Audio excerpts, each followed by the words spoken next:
Shielding effect की बात करते हैं जी। इससे पहले तो हम ये समझ लेते हैं कि शील्ड होती क्या है। शील्डिंग इफेक्ट असल में हम एटम के अंदर बात करने चाह रहे हैं, उसको देखना चाह रहे हैं कि किस तरह से ये इफेक्ट प्रोड्यूस होता है। पहले शील्ड की बात करते हैं जी। पुराने जमाने में जो जंगें होती थी, हम कहते हैं वॉर्स होती थी, तो उसमें एक तो तलवार यूज करते थे स्वॉर्ड, और उसके साथ सोल्जर्स जो थे हिफाजत के लिए एक शील्ड सी जो है वो इस्तेमाल करते थे कि जिसकी वजह से उनको नुकसान ना पहुंच सके। तो बिल्कुल इसी तरह से एटम के अंदर हम शील्डिंग इफेक्ट को देखेंगे।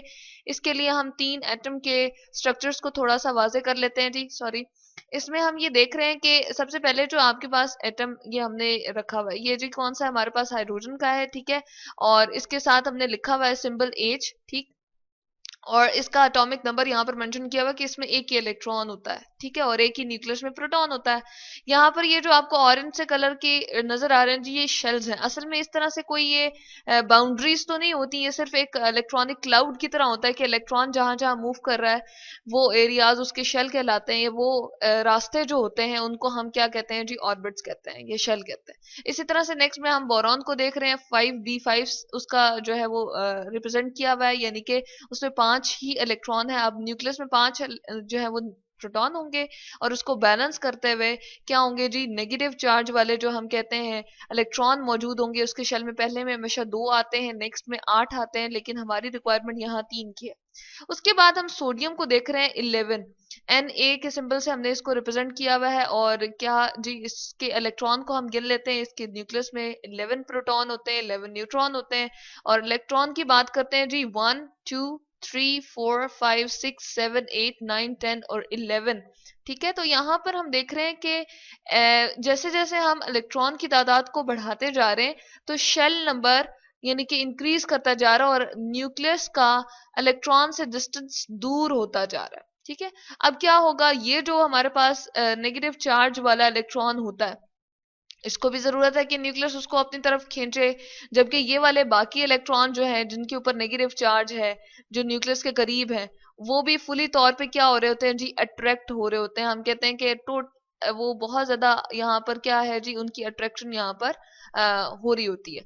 लेकिन क्या है कि ये वाला जो इलेक्ट्रॉन है, इसकी और ये वाले जो दरमियान में इलेक्ट्रॉन है, इन दोनों की आपस में रिपल्जन स्टार्ट हो जाती है, क्योंकि इसके ऊपर भी नेगेटिव चार्ज है, इसके ऊपर भी नेगेटिव चार्ज है। तो ये इसको दूर धकेलना और दूर धकेलना शुरू कर देते हैं।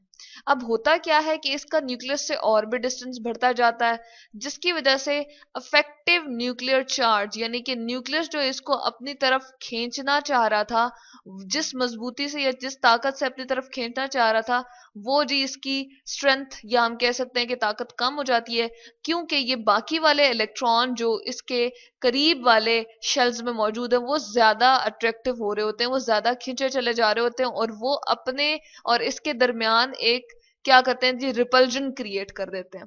अब इस वजह से न्यूक्लियस और इस इलेक्ट्रॉन के दरमियान में क्या बन जाती है जी, एक शील्ड सी बन जाती है, या एक दीवार सी बन जाती है जो इसको खींचने नहीं दे रही होती। तो हम कहते हैं कि जी इसका जेड इफेक्टिव जो है वो कम हो गया। यहाँ पर जी EFF मैंने लिख दिया, चले हम इसको लिख देते हैं। इसको हम क्या कहते हैं जी, इसको हम कहते हैं अफेक्टिव, यहाँ पर अफेक्टिव न्यूक्लियर।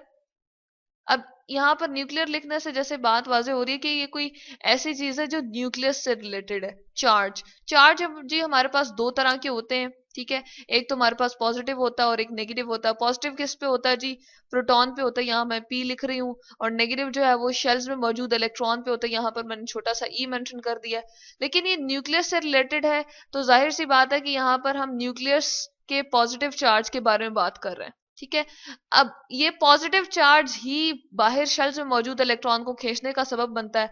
अफेक्ट क्या है, असर इस वजह से क्या आता है जी, हम वो देखने की कोशिश कर रहे हैं। यानी कि जैसे ही इलेक्ट्रॉन की तादाद बढ़ती है तो बाहर वाला जो बिल्कुल आखिरी वाले शेल में इलेक्ट्रॉन मौजूद होता है, वो क्या करता है जी, वो इतनी अट्रैक्शन कॉज नहीं कर सकता अपने न्यूक्लियस की तरफ। एक तो उसका डिस्टेंस बहुत बढ़ जाता है, और नेगेटिव नेगेटिव चार्ज के दरमियान रिपल्जन की वजह से वो और दूर धकेलना शुरू कर देते हैं इलेक्ट्रॉन।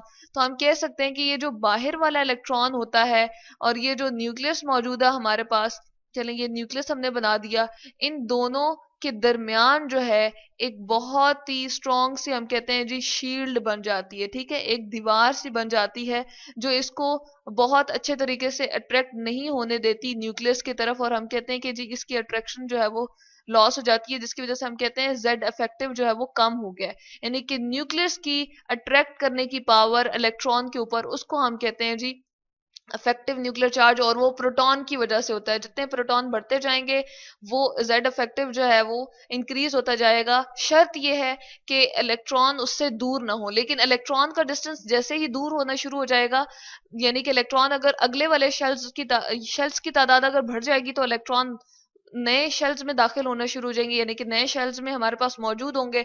तो उसके दरमियान यानी कि आखिरी वाले शेल में मौजूद इलेक्ट्रॉन और न्यूक्लियस के दरमियान जो बाकी इलेक्ट्रॉन होंगे वो उसके दरमियान में एक शील्ड को प्रोड्यूस कर देंगे, जो कि उसकी अट्रैक्शन को कम कर देंगे। इसको कहते हैं जी शील्डिंग इफेक्ट।